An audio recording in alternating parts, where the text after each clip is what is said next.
United States, in Canada, and scattered via the internet around the world. I'm Hugh Hewitt inside the Beltway, where the thunderstorms had me up at 4 o'clock this morning. Lots of show prep today, because when Thor is waking you up that early, you got nothing to do but go to the studio and get ready. Then, fortunately, it is a grim set of news that I've got for you. The death toll in Beirut has crossed 135. There is no indication of skullduggery or malign attacks or of Secret Service agents. They had the bad stuff loaded up, 2,700 metric tons of it. The fire spread, kaboom. It's devastating. And as relief efforts take form, and as we know where to suggest you send those relief efforts, I will direct you there.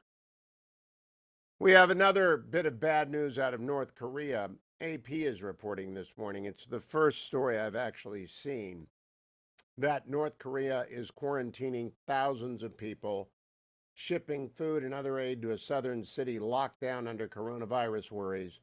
And we are teasing out of the data the assessment that the conditions there are quite dire. That is never easy to do, but sometimes you just can't hide from our eyes in the sky and our internet monitoring, even of their primitive communication system there. They have a very highly advanced meddling system. They can do cyber attacks around the world, but they don't allow their people to communicate with each other. That is bad news because, of course, that means China, which only has the one border that is semi-permeable with North Korea, is going to get hit by that as well. I also want to call to your attention a story you'll hear first, as is always the case, from the Financial Times.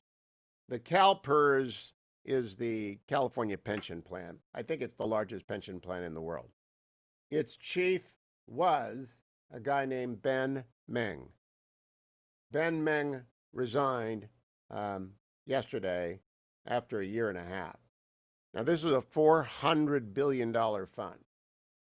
And Ben Meng took the chief investment officer role in January of 2019, having served at China's $3 trillion State Administration of Foreign Exchange. Now, Mr. Meng is an American. He was born in China. He came here 18 months ago.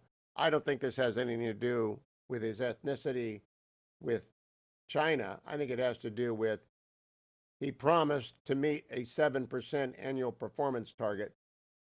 He leveraged up. He invested in private equity. And we don't know what happened. Mr. Meng did not respond for comment, but he's gone after 18 months. California's in a bad, bad way. Indeed, there is a lead story this morning on the economic consequences of the virus, looking through my stack of stuff, that suggests terrible things are underway. From the Wall Street Journal, California bungles its fight against COVID. California is trying to control its coronavirus outbreak without going into a second lockdown. It isn't going smoothly. COVID infections in July surpassed the state's total number of cases in the month prior. Deaths have climbed over 34% in the past 2 weeks, et cetera, et cetera. Look, this is not, Newsom's done a good job in my view. But it's just as I've said from the beginning, there is no one to blame for this except the Chinese Communist Party.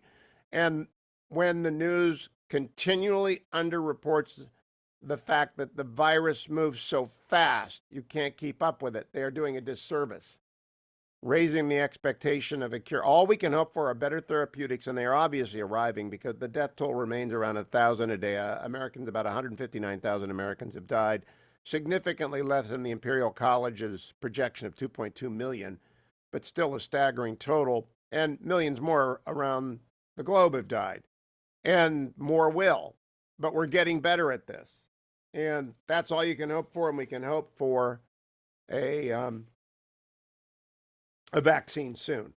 Biggest political story, I'm part of it actually, from Axios. Trump campaign seeks early September presidential debate. Rudy Giuliani sent a letter to the Presidential Debate Commission yesterday asking them to set a debate on September 29, earlier than the September 29 debate at Case Western. By that time, Rudy notes, as many as 8 million Americans in 16 states will have already started voting. Then, in an interesting bit of maneuvering, Rudy suggests there are 24 people that can be moderators, a list of 24 people. Yours truly is on that list. I'm honored by that because, no one gave President Trump a harder time in the debates in 2016 than me. Flat out, no one. The triad question, the tax question, he was pretty mad at me for a long time. We're fine now. I call him when I have a story and I need a comment, but I hope to have him on the radio again. But he knows I ask tough questions. I'm fair. If you heard my interviews with Hillary and John Kerry, I'm fair. And the job of a moderator is to be not in the story the next day, but to ask questions that matter. Well, they listed Brett Baer, Jerry Baker of the Wall Street Journal, Maria Bartiromo, Shannon Bream, David Brody, great journalist David, Rachel Campos Duffy, Kevin Cirilli, Larry Elder, my colleague at Salem, Saagar Enjeti, Harris Faulkner, Major Garrett, great journalist, Michael Goodwin, great columnist at the Post, Ambrosio Hernandez, Joe Kernan, old friend of mine, Hoda Katuba, colleague at NBC, Susan Lee, Bill Hammer, great guy, me, Hugh Hewitt, Todd Lamis, Dagan McDowell, David Muir, Nora O'Donnell, Charles Payne, Rick Santelli. Any one of those people could moderate a debate. They also asked it be in a closed stage with no audience. Makes a lot of sense. Makes a lot of sense. Of course, the nutters on the internet immediately said, oh, Hewitt can't do it. And the Biden campaign said, look at this moderator who just wrote a column in the Post, The Case for Trump. Yeah, I can also write the case for Biden. I am an objective, fair person. Now, I am transparently conservative and Republican. But the idea, some anonymous, quote, TV anchor, who knows, said if Hewitt and Elder are on a list, that, and you're on a list with Hewitt and Elder, you're not doing your job. It was anonymous. The irony there is vast, as though we couldn't tell the politics. Everybody knows the politics of everybody on television. The debate commission simply insists on a lot of television experience, which I've got. Worked for every network, with every network, 5 years now with NBC, 10 years with PBS, and 30 years on the radio. I know how to run a debate. But so do all these other people. What we don't need are softball moderators. All right, we don't need people who are going to ask, why are you against abortion, Mr. Trump? That sort of stuff, we're done with that. We're done with Candy Crowley intervention. You have no job to do except ask questions. I don't want any town hall debates. I want them to debate, and the moderator ought not to be a story. That's what I would do. I'm the best of these 24, and Brett Baer is the second best. And Brett knows I'm joking. He's as good as I am. And some of these people are as good as I am as well. But are they willing to prep? Are they willing to get up? Are they willing to do the work? Yeah, I think so. I think so. Other political news, the Trump campaign raised $165 million in July, easily outpacing Joe Biden. And then, of course, the biggest story of the day yesterday with Joe Biden and Errol Barnett.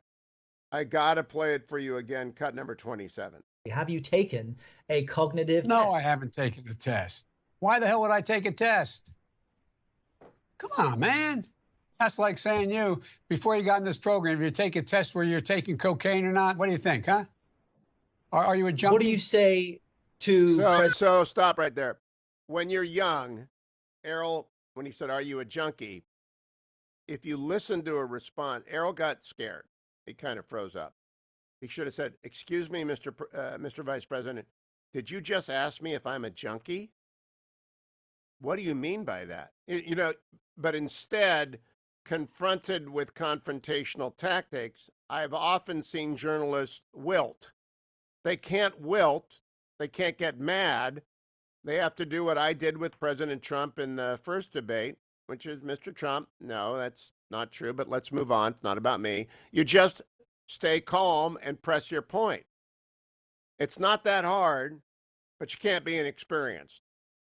I think I'd make a great moderator. What do you think? 1-800-520-1234.